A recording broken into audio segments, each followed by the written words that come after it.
Perfect. Well, Jason, thank you so much for being a guest on the Multiply Your Success podcast. And just to get things going, if you wouldn't mind giving us your name, your company, and your title. Hey Tom, my name is Jay Scott. I am the founder of the 120 VC brand community.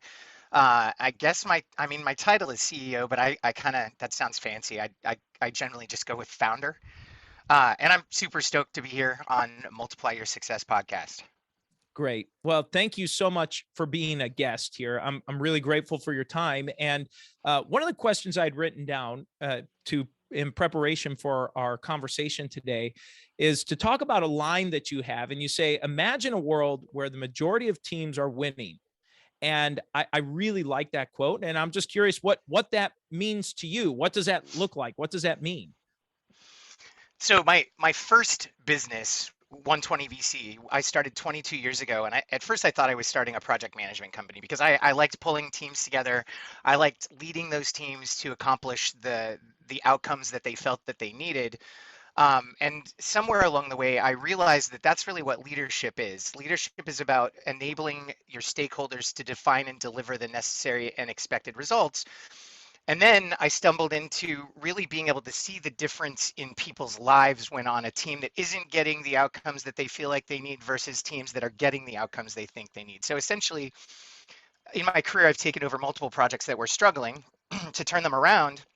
And these people were stressed out, emailing during dinner, text messaging during dinner, getting yelled at for emailing during dinner, like working weekends, like their quality of life was terrible, and their economic prosperity was not secure. Like when you're on a team that's not getting the outcomes that they think that they need, you're generally in fear of losing your job, looking bad, your reputation is at stake. And so as I'd worked with these humans to turn the situation around and help them get the outcomes that they and their organizations felt like they needed, I realized the change in their attitudes, the change in their stress level. Like people on winning teams are thriving. They're not they're focused on their significant others at dinner. They're focused on the activities that fill them on the weekends, and essentially their economic prosperity and their reputations are secure. So I like to imagine a world, and it's what we're in the business at 120 VC of doing, is enabling our stakeholders, or our customers, the leaders that we serve, to get the outcomes that they need. We're really in the getting shit done business, or the PG version, the getting things done business. And the thing to me that's fulfilling about that is that we help teams win. We essentially help them live their best lives. And so when I say I'd like to imagine a world, the more leaders that we enable to work with their teams to define and deliver the necessary and expected results, the more winning teams, the more people who have great quality of lives, the more people whose economic prosperity is secured. And so there's just this world of outcomes that are lifting people up. And so that's basically why I get up every morning. I love it. I love it. Well, and your thank you for that response. And one of the questions it leads me to think about here is kind of about how leaders at organizations, the people that will end up listening to this interview, most of the people that tune in, they're a leader of an organization. They may be an entrepreneur, a founder, they may be a CEO of a mid-level or mid-size growing enterprise. And how can a leader help their team members architect their own roadmap, and how could they help piece that together? All right, so I'm going to try. That's a really good question. It's a really good question, and I'm thinking through like how to contextualize it in short, because I could go on for hours on this one. So the first thing is, whether it's an entrepreneur in a startup, a mid-sized company, a billion-dollar company, a Fortune 1000, I get calls constantly where the patient has diagnosed the problem, meaning they'll call me up and say, our approach to project management's not working. We implemented Agile and Agile's not working. We've got Lean and Six Sigma and it's not working. And what's interesting, it's like what we do when we're sick, right? We go on the internet before we see the doctor, and we like Google it. And we go to the doctor and we say, "Hey, I've got monkeypox. I'm sure I have monkeypox." And the doctor's like, "Well, hold on. Let me get your blood pressure. let me take your temperature. It's often much simpler than what they're thinking. And so the thing that I've learned over the years is that these disciplines like project management, program portfolio management, Scrum, Agile, Lean, Six Sigma, these are like brown belts, right? And nobody starts with a brown belt in martial arts. They start with the white belt. And so what I've learned is it's not that those things are or are not working. If an organization isn't getting the results that it thinks that it needs, really what I generally find they are lacking is a culture of discipline. That's an ugly word, right? Everybody hates that word. A culture of discipline, trust, transparency, and accountability. And it really starts with the leaders, to bring it all back to the question that you just asked me. If leaders are running from meeting to meeting to meeting to meeting, winging it, essentially that's exactly what their team members will do. An environment where everybody's acting like a cowboy is an unfocused environment. And when people are not focused, they're just chasing the scariest thing or the coolest thing or the latest shiny new object. They're not, absolutely not optimized for getting the results that they think that they need. So it really starts with developing some discipline about how you show up as a leader. Are your goals clear? Are your goals measurable? Have you communicated these goals, these expectations to your team? Are they excited? What do they think about these goals? More importantly, back to helping them architect their own roadmap to a shared goal. There's this thing that we're taught to do where we go and we set the goal. We say, hey, Tom, I've got this great idea and I think it's right in your lane, Tom. And then I describe it and I'm like, is this you? Are you the guy for this job? And maybe you're even excited because we've all been taught to be as inspiration as possible. So I get you inspired. You're like, yeah, man, that's me, Jay. And I'm like, cool. Then I ask a rookie question. Do you know what you need to do? And so generally speaking, when you ask a yes or no question in this moment, the intelligent human being does understand something, not necessarily what you're hoping they understand. And so you get a yes. And then they go off and they work for 3 days or 4 days to deliver this thing. They bring it back, they drop it on your desk, and you look at it and you shake your head and you're like, God, that's not, no, Tom, that's not what I need. Now, this could get really ugly from here. Then there's the managers that are also humans and all humans seek pleasure and retreat from pain. So they want to blame. Because if it's your fault, Tom, like if you weren't listening or you weren't paying attention or you didn't care, if it's your fault, I don't have to feel bad. It's your fault. However, whenever I ask somebody how they felt in that moment where they worked really hard for 3 days and then they delivered the thing and it wasn't right, how they'd feel, it's always terrible. They're frustrated. So the reality is that first, as the leader, I asked a rookie question, which was, do you understand something? Well, yeah, we all understand something. And now you're crushed, and my job is to lift you up and figure out how I can be a better leader. And the way I can be a better leader is, instead of assuming we're on the same page or we have alignment, and you can't pick up a magazine without reading that leaders need to ensure we have alignment, that we set clear expectations, that we enable our team members, that we set them up for success. So instead of asking, hey, Tom, do you know what you need to do? I'm gonna ask you this question. Tom, now that you've acknowledged this is you and that you're excited about it, can you walk me through how you're gonna get it done and how you see it creates value for the organization? This is called active listening. You'll engage and you'll start describing this. And so if what you're describing sounds like it'll accomplish this shared goal, see, you're architecting, you're telling me how you're going to do it. And I'm not listening thinking, is this how I would do it? Because how I would do it is not optimized for you, Tom. How you would do it is optimized for you, right? So you're creating your own roadmap. And when we both think it'll achieve the goal, I've set you up for success. We have alignment. I know what you're thinking. I know what you're going to do. I've ensured that we have a greater degree of likelihood of getting the expected outcome.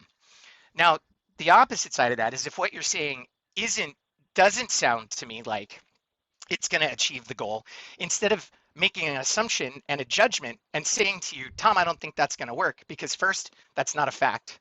It's an assumption. Two, it's a judgment, and it just shuts the conversation down, because you're going to be like, well, dude, why did you ask me then?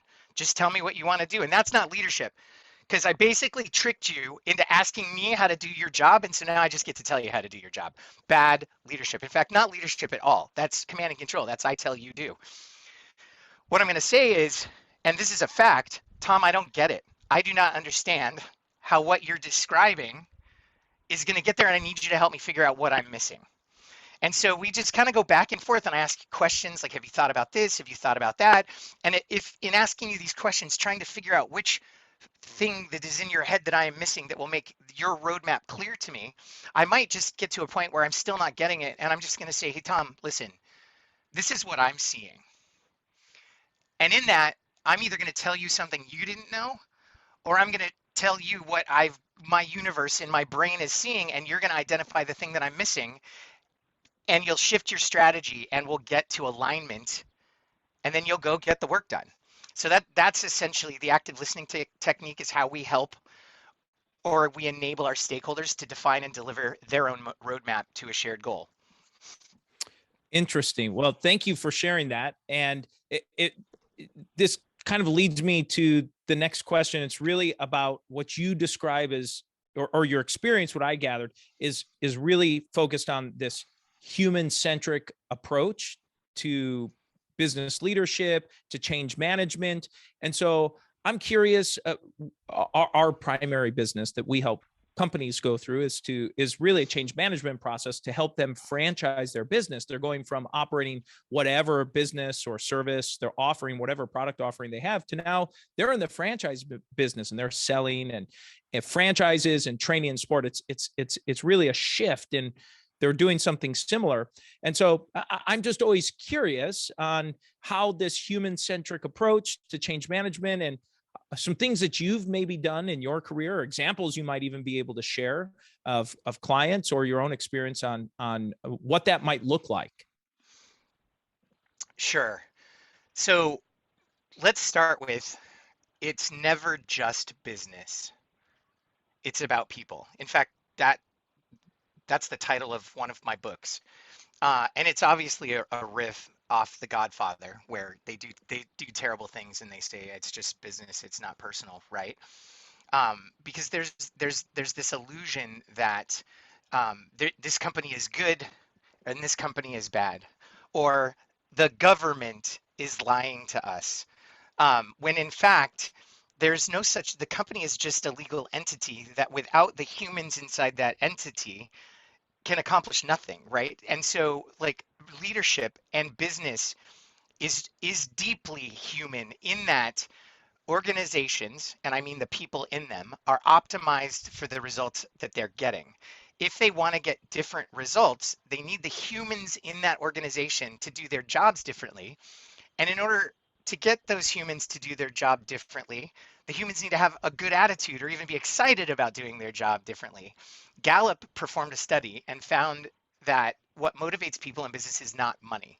When you pay people enough to take money off the table, what motivates them in the workplace is mastery, autonomy, and purpose, aka mastery of something, getting things done, being purposeful, getting things done, and having the autonomy to architect their own roadmap to a shared goal, to figure out how to get the things done. And this is where leadership comes in.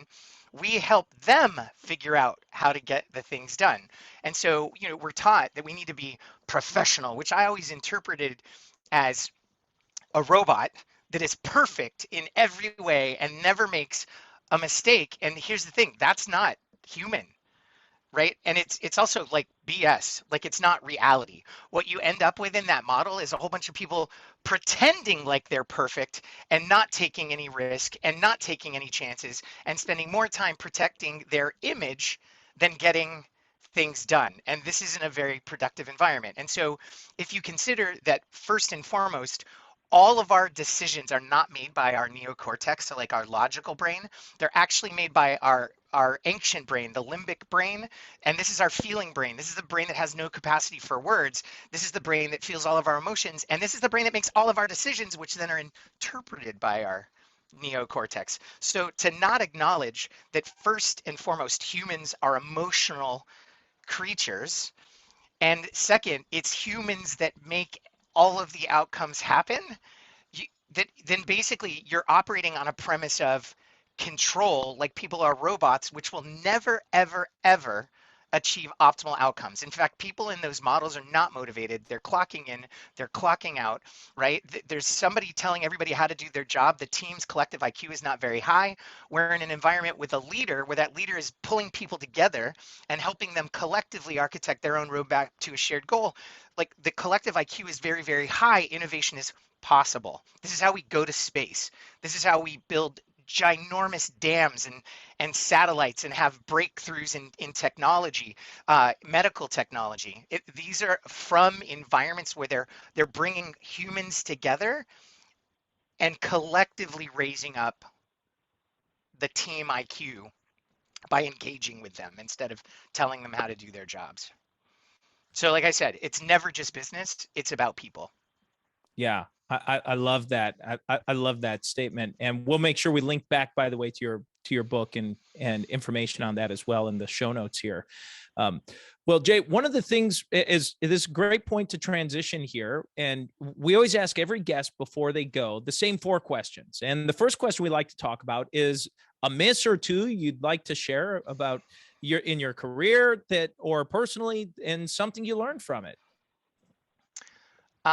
I have this is easy because I have so many, but you're asking for one. So let me try to give you a good one. I would say that my biggest miss was that I grew up being taught and believing the exact opposite of everything I just said. And so I grew up in gangland Los Angeles, which is very command and control. My father, ex-military, he was very command and control, which is the I tell you do model. It's about compliance and the illusion of control. And then the first thing I did out of high school was join the Navy. And so I thought all of these people in positions of authority were leaders.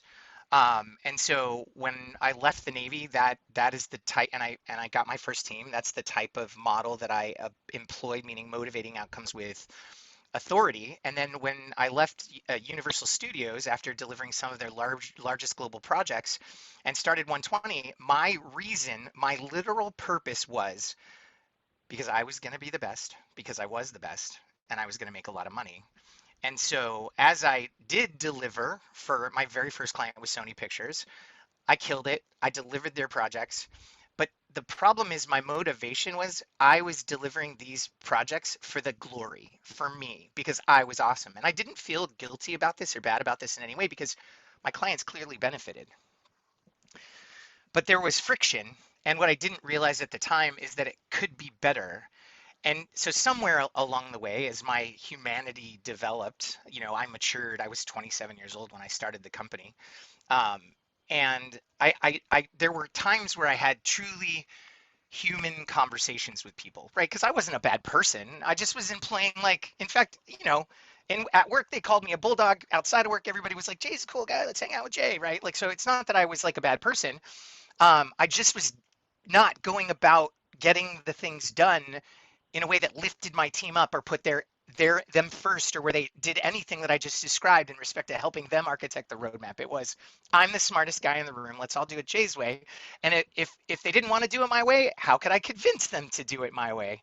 And so, like I said, along the way, I ended up having some human conversations, some connecting conversations, and just being very introspective. I realized that not only did those interactions feel a lot better, but I got better results. And these people didn't just get the job done. They were thoughtful about the way that they got it done, which included my success, as opposed to the old way, which was they were just going to get it done because they felt like they didn't have a choice.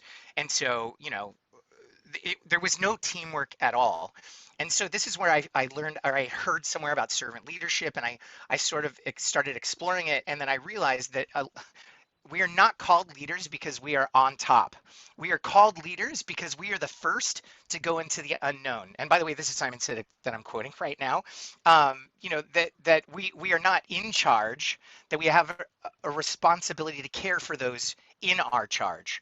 And so I realized the shift was, it's not my job to make my team work really hard so I can be successful. It's my job to help my team be as successful as possible. When they're successful, we get the outcomes we need, and then I'm successful. And in this model, my team members are much more motivated. My team members see that I care about them, therefore they care about me in the way that they go about doing their jobs. and innovation is possible. So I would say the biggest miss in my career is I spent the first 25% of it telling everybody what to do, which is the exact opposite of everything I just shared with you, that I found is much more successful.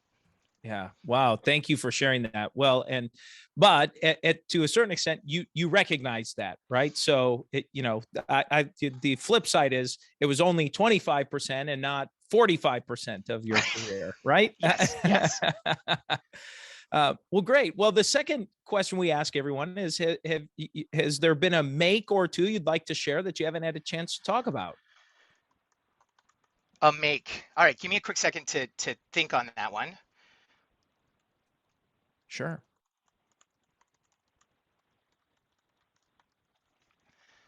A make. This is hard.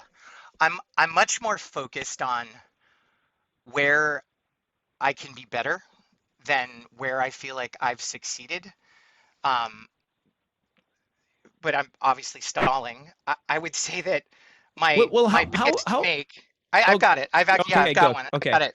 My biggest make really is my relationship with my wife and my children, and the way that she and I have gone about architecting our lives to like be present for our children. I come from a very, I'm going to say very three times, dysfunctional family, to the point where everything I learned from them was incredibly valuable, in that I wouldn't want to repeat it in my own family. And so in this model that we have in our minds of family, I had none of that growing up. And so I really wanted to find a good fit wife. I wanted to engage with my family as if they were my best friends, and this is actually what made my wife want to marry me. She was like, "Why do you want to have kids?" I was like, "Because then I could come home every day and hang out with my best friends." I wasn't trying to trick her. I really I wanted this because I did not have it. I had no idea how I was going to achieve it, but and so we've raised our kids like a little bit. Uh,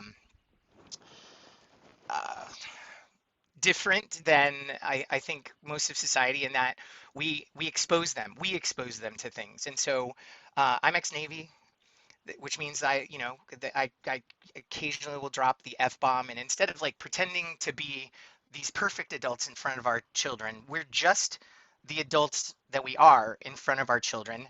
And then we talk about these things with them, and then we travel a ton, and like Next Jump Outfitters is also one of the companies in the 120VC brand community, and that's all about living the life of adventure. And so my kids cruised on a sailboat in Mexico both before they were 1 years old, and they've just been exposed to so much. And where this is playing out, they're 8 and 10 right now. And so this was like an experiment. I clearly don't have a degree in parenting, and I didn't have any good examples, but just recently my wife and I got validation that this was a really good idea, because at 8 and 10 in second and fourth grade, they are hearing all kinds of things on the playground that we did not expect. And so we realized, like, if we're not teaching it to them, they're going to learn it on the playground from other children who are way less qualified than we are to be teaching them these things. And so it's been really great because, one, they talk to us about it, so we know that they're talking about these things. But two, there's been some really hilarious conversations where they had heard, and I probably can't get into it here on your show. I do think that some of your listeners would be amused, but just where they share these things and they don't have it even nearly correct, and it's kind of hysterical. But it then allows us the opportunity to kind of have the conversation and really let them decide. Right. And so I feel like the parents that try to shelter or protect their children, um, their heart is in the right place, but what we've just recently learned that reinforced our decision to expose them to things was, if we're not exposing it to them, they're going to learn it on the playground. And the coolest thing, and this is my make, is that because we expose them to so much, they feel very comfortable sharing things with us and talking about things with us. I mean, frankly, sometimes I wish they were a little more scared of us. Uh, because like, hey, don't do that doesn't always fly, like, yeah, whatever, it's just dad. But yeah, that I think just the way our decision to expose them and teach them is paying off. Great. Oh, what a great story. Thank you for sharing that. And well, let's talk about a multiplier. We get such a broad cross section of responses from guests to talk about a multiplier you've used in growing yourself personally and your personal development, your professional development, or maybe growing businesses or enterprises you've been involved with. That's easy. Intentionality. And this goes back to discipline. I, again, early in my career, I'm reading all the magazines, all the entrepreneur stuff, and I sold myself this bag of rubbish that, like, I was successful because I am talented. Well, then I wasn't successful. And so did that mean that I wasn't talented? Trust me, that was really hard to work through. And what it really was I thought, like, if I build it, they will come. Well, this is a flawed concept, especially today, because there's there's so many businesses out there. A lot of them are virtual. It's like, it's like the needle in the haystack, right? Like, so you have to, you can build it, but if you don't make people aware of the possibilities, no one is inspired to take action. And so being very, very intentional, like becoming this human, really started with me realizing that this human interaction thing created better outcomes. Like treating people like people as opposed to treating them like cattle created better outcomes. It was more fulfilling to me. And then going on a search to figure out, like, what did I want my contribution to be? And so as a student and an alumni of the Stagen Leadership Academy in Texas, I figured out what my leadership purpose was, which was to inspire others to reach for their potential. And so in that, I live every day to do that. But more importantly, I'm also very disciplined about identifying what my objectives are for me personally, as well as my organization. I work what's called a 2x2 prioritization matrix. It's one of the methods that we employ for our clients to help them develop the discipline before we try to give them the brown belt of project management or program or portfolio management. And so it allows us to prioritize, acknowledging that we have multiple number one priorities in different categories. And then I time block every week. So every Thursday I spend 2 hours going over my 2x2. So I'll just create it and put it in a drawer, right? Like what happens in most consulting engagements. I work it, and which means my calendar every week is completely filled by Thursday of the week prior, which the second I say this causes so many people to panic, but the reality is it makes my life and handling all that incoming, because we have incoming, the chaos, it makes handling that much easier. In that, my calendar is filled with all my number one priorities. Very few people can say that this is the case. When then something comes in that's a higher priority, something tactical, like something client facing and an emergency with a team member or something like that, I can take these strategic things that are my number one priorities, and instead of skipping it or deleting it, I just move it to the next week. And then I can insert this higher priority in there. It also makes realizing that something coming at me isn't necessarily that urgent. My team members will go, "Hey, Jay, do you have time?" It seems urgent to them, but when they say what it is, "Hey, do you have time to work on this?" I realize this isn't a higher priority than anything that I already have on my calendar. So I say, "Hey, can you find time on my calendar for next week?" Now, if they feel that it's truly urgent, they're then going to voice that and vie. So instead of just leaving an open spot on my calendar for anybody to take, because they will take it, it forces people that have things that they actually think are critical to raise them up. And it also allows them to think through, do I really need to do this week, or can I do it next week? And so it really fosters healthy behavior throughout my organization. And it really makes deciding what is a higher priority than what I already have planned super easy, because I've already planned it. So being intentional and being disciplined is game changing to architecting a life that you hopefully would feel like is your best life. Yeah, that's fantastic. I love the detail you shared with that too. Thank you. And the final question we ask every guest is, what does success mean to you? This is an easy one because it plays into what we were just talking about. For me, success is living your best life. So the hard part, so it's an easy answer, but the hard part is first figuring out what's your best life. I grew up super poor in a really bad neighborhood in Los Angeles. And so when I was young and successful, I thought my best life was multi-million-dollar home, Aston Martin DB9, like all that glitzy stuff. And you know what I found after living that life for like 15 years? I was miserable. So my first step was realizing I was miserable. And then my wife and I, we decided we didn't want to raise our kids in Los Angeles, and so we were going to move to San Diego, and we ended up in Tacoma, Washington. If somebody had asked me 2 months before moving to Tacoma, Washington, from the Hollywood Hills, would you ever consider Tacoma, Washington? I would have been like, what are you even talking about? That's not even a city, it's a truck. Like, is that a place? And I could tell the story about how we ended up in Tacoma, but it's irrelevant. It's clearly not a fancy place. It's a rad place, by the way, but it's clearly not considered a fancy place or a glitzy place, and it's not. It's totally a little bit gritty, and beautiful and green. And so we just started experimenting, and it turns out I'm not like a fancy guy. I just want to wear t-shirts and drive a truck and spend time with my family. I go to drop off with my kids every day, which I only get to do in elementary school, and I wouldn't have done this in Los Angeles because their private school would have been like 45 minutes away in traffic, and I was a busy businessman. And I mean, I guess I'm still a busy businessman. It's just the things that I prioritize in my life are different than what I was sold by Hollywood. And so for me, knowing that there's multiple options than the traditional path to living your best life, right? Like my kids, they talk about what jobs are they going to take when they're older, but we spend a lot of time teaching them like how to make money without a job. And that's, if they don't want to be an entrepreneur, that's cool. But like, if you want to go to a 9 to 5 job and be middle class, that is a perfectly acceptable option as long as that's what you want. If you want to be fancy DB9 drive in Hollywood Hills, live in person, that's a perfectly good option as long as that's going to be your best life. And so knowing, first of all, who you are and what you want to be is the first step, and then really committing to living your best life. So having the freedom, to me, success is creating a life that allows me the freedom to live it my way. This is where Frank Sinatra definitely had it right. Wow.